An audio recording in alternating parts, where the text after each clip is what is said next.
ज़कात। आइए हम शुरू करते हैं। इस्लाम का चौथा रुकन ज़कात है।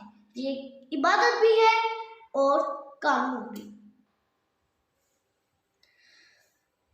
हमारा जो भी माल है अल्लाह ताला के हुक्म के मुताबिक हम गरीबों, यतीमों और ज़रूरतमंदों को इसमें से कुछ हिस्सा बांट देते हैं। इस बात का मकसद ये है कि ऐसे लोग जो माली परेशानियों की वजह से अपनी अहम ज़रूरियात को पूरा नहीं कर सके, वो पूरा कर लें। अल्लाह ताला गरीब या यतीम या ज़रूरतमंद उसका ख्याल और एहसास करने वालों को पसंद करता है।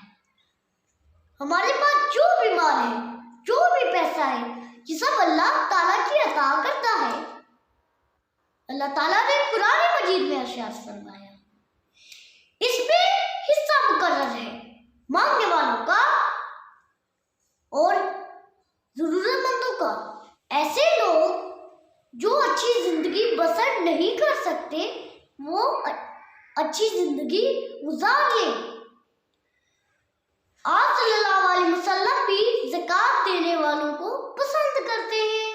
आप सल्लल्लाहु अलैहि वसल्लम ने फरमाया,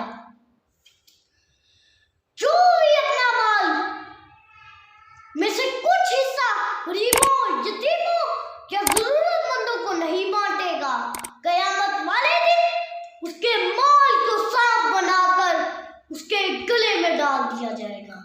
मैं उम्मीद करता हूँ कि आप ज़कात के बारे में जान चुके होंगे कि ज़कात एक इबादत भी है, कानून भी।